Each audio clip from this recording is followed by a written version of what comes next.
ఇంకోటి కంటెంట్ రాయడంలో గూడా మనం ఫోటోలు దిగితే రావు. సినిమాలు ఫోటోలు దిగితే వస్తాయి జూసినావా? దాంట్లో ఒక టెక్నిక్ ఉంటది జూసినావా? అంటే తేలికగా పెడితే ఎట్లా? మనం రియల్‌గా పెడతాం గదా! వాళ్ళు తేలికగా అలా పెడతారు. ఆకృతి వచ్చేలాగా పెడతారు జూసినావా? నటన గూడా అట్లా చేస్తారు. అట్లా రాయాలన్నట్టు. అంతేగాని రియల్‌గా రాస్తే రావు. కంటెంట్ రాదు. అలాగే మాట్లాడడం కూడా అలాగే. నిజంగా మాట్లాడితే రాదు కంటెంటు. కాబట్టి మనం ఫోటోలు దిగితే సినిమాల్లాగా రావు జూసినావా? వాళ్ళే వస్తాయి. దానికో టెక్నిక్ ఉంటది తెలుసు కదా! ఫోటో భాష.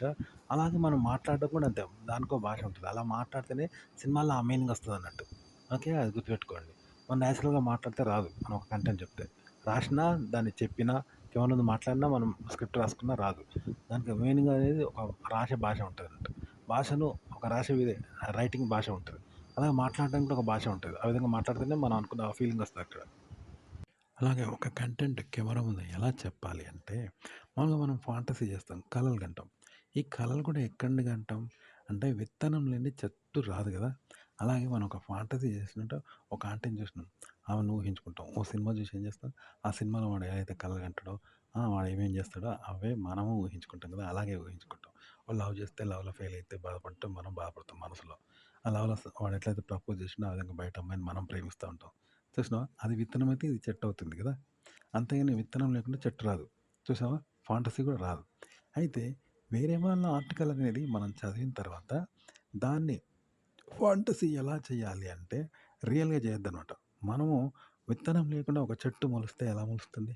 మొలవదు గదా! కానీ విత్తనం లేని చెట్టులాగా మీరు ఫాంటసీ చేస్తా ఉండాల. వేరే వాళ్ళ ఆర్టికల్‌గా తీసుకోకండి. ఒక ఫాంటసీ చేయండి. విత్తనం లేకుండా మీరు అంటే ఓన్‌గా అనమాట. స్వేచ్ఛానువాదం అంటారు చూసినావా? అట్లా మీరు ఓన్‌గా దాన్ని ఫాంటసీ చేయండి. అలా వేరే వాళ్ళ ఆర్టికల్ కాకుండా మీ ఫాంటసీ అయితే దాన్ని ఎలా చేస్తారో అలా చేయండి. వాళ్ళ ఆర్టికల్‌గా చేయకండి. వాళ్ళ ఆర్టికల్‌ను మీ ఫాంటసీగా దాన్ని ఊహించుకోండి. కలలో తేలండి. అనుభూతి పొందండి. అది రియల్ గాదు. మీ ఫాంటసీ అయినా ఆర్టికల్ గాదు. మీ ఫాంటసీగా. ఫాంటసీ అంటే విత్తనం లేని మొక్క. తెలుసు గదా! పైసలు పెట్టని హోటల్‌లోకి పోయినట్టు, పెళ్లి చేసుకున్న ఒక అమ్మాయిని అనుమానించినట్టు, పక్కింటి ఆంటీ దగ్గర పోయినట్టు ఆంటీ రమ్మంటదా? ఇలాంటివి ఉంటాయి గాలిమేడులు. ఇలా వేరే వాళ్ళ ఆర్టికల్ గాకుండా, మీ ఆర్టికల్‌గా గాకుండా మీ ఫాంటసీగా జేయండి. ఫాంటసీ జేయండి దాన్ని. చేసి చెప్పడం గూడా మళ్ళా అలాగే జెప్పండి. ఫాంటసీగానే జెప్పండి. రియల్‌గా జెప్పకండి. ఆర్టికల్‌గా చెప్పకండి.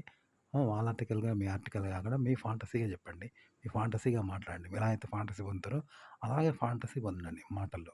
కెమెరా ముందు. పొందుతా ఉంటే మాటల్లో వస్తా ఉంటాయి. తప్ప మాట్లాడొద్దు. అలా మాట్లాడాలంటుంటదనమాట. అంటే మాట్లాడడం కాదు. ఫాంటసీ చేసుకుంటా అంటే మాటలొస్తాయి చూసినావా మనకు తెలవకుండానే. మనం నవ్వుకుంటూ ఉంటాం. మనం కలలు కంటూ ఉంటాం చూసినావా? అలా మాట్లాడాలనమాట. అలా మాటలు రావాలి కెమెరా ముందు. ఇట్లయితే కెమెరా ముందు చెప్పగలుగుతారు. ఇలా మనం ఫాంటసీ చేసినప్పుడు, ఆర్టికల్‌ని ఫాంటసీ చేసినప్పుడు ఎట్లుంటదంటే, మన చేతిలో గన్ లేదు, బుల్లెట్ లేదు. కానీ ఎదుటోన్ని షూట్ జేసినావు. ఎట్లా షూట్ చేస్తావు? నీ దగ్గర గన్ లేదు, బుల్లెట్ లేదు. ఆహ్, ఎదుటోన్ని షూట్ జేయాలి. వాడు చావాలి. అంటే ఎట్లా చేస్తావు? నా గన్ లేదు, బుల్లెట్ లేదు. మరి ఎట్లా చేస్తావు? నీ దగ్గర ఏ వస్తువు లేదు, నువ్వు కొట్టలేదు, షూట్ చేస్తలేవు. కంటి చూపుతో ఎవరైనా చంపేస్తారా? మరి వాడు ఎట్లా చచ్చిండు అవతలోడు? అట్లుండాలంట. అంటే ఫాంటసీ జేసి, వేరే వాళ్ళని ఆర్టికల్‌గా గాకుండా మీరు ఫాంటసీ జేయాలి. ఫాంటసీ. ఫాంటసీ అంటే తెలుసు గదా! విత్తనం లేని చెట్టు లాంటిదనమాట. అలా ఫాంటసీ చేస్తూ దాన్ని ఫాంటసీ చేస్తా ఉంటే, అది నీ నోటి నుండి చెప్పబడతదంట. నువ్వు చెప్తలేవు. నువ్వు చెప్తే నువ్వు షూట్ చేసినట్టు, నీ దగ్గర బుల్లెట్ ఉన్నట్టు నువ్వు షూట్ చేసినట్టు. కానీ నువ్వు నీ నోటి నుండి వస్తదనమాట. అలా ఫాంటసీ చేస్తా అంటే, ఆ ఫాంటసీ అనేది పిచ్చాపాటిగా మనం మాట్లాడుకుంటాం చూసినావా? అలా వస్తూ ఉంటది. కావాలని మాట్లాడం. అదే వస్తూ ఉంటదనమాట. అంటే ఉదాహరణకు కరెంటేసి ఫ్యాన్ తిరిగితే అది తిరిగినట్టు. కరెంట్‌తోని తిరిగినట్టే. కానీ గాలికి తిరుగుతుంటే కరెంట్ తిప్పినట్టు కాదు కదా! గాలి తిప్పినట్టది. ఇట్లా మనకు తెలవకుండానే వస్తా ఉంటది. ఆ ఫాంటసీ చేసినప్పుడు మాటలు. అలా మాట్లాడాలన్నమాట కెమెరా ముందు. ఓకే. మీరు కావాలని మాట్లాడొద్దు. మనం కెమెరా ముందు ఒక కంటెంట్ ఎలా చెప్పాలి అంటే, ఇప్పుడు మనం కింద స్టిల్ పెడతాం కదా! తల కాకుండా శరీరంతో స్టిల్ పెడతారు చూసినావా ఫోటోగ్రఫీ లాంగ్వేజ్‌ల. ఒత్తిడి లేకుండా ఒక బొమ్మను పెట్టినట్లు పెడతాం కదా! శరీరకంగా పెట్టాలి. అయితే మరి తలని ఎలా పెట్టాలి అంటే, శరీరం తలైందనుకో, ఆ! శరీరమే తలైంది. ఇప్పుడు తలే శరీరం అయితే, ఆ తలైన శరీరం ఈ తలను ఎలా పెడుతుందో అలా పెట్టాలన్నమాట. పెట్టి తలని అలా పెట్టాలి మళ్ళా. అంటే తల స్టిల్ అయితుంది ఇప్పుడు. కింద శరీరం కూడా స్టిల్ అయింది తల వల్ల. అగో అప్పటుండే బొమ్మలా ఉంటది. ఇక మనం ఉన్నాం. అట్లా చెప్పాలంట కంటెంట్. అంటే అవాస్తవంగా చెప్పాలి. అలా వాస్తవం ఉండదు. పునాది నేల ఆధారం లేని నేల నేల విడిచిన ఇల్లాగా. అది ఎక్కడ ఉండదు కదా! ఆ విధంగా ఉండాలి వాళ్ళ. ఉండి ఈ విధంగా పెట్టాలి. స్టిల్ ఉంటది చూసినావా? అట్లా కంటెంట్ చెప్పాలంట 2 ఓకే.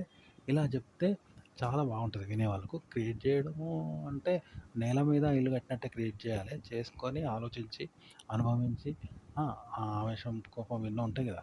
ఆలోచనలన్నీ ఈ విధంగా చెప్పాలంట కెమెరా ముందు. సూపరుంటది.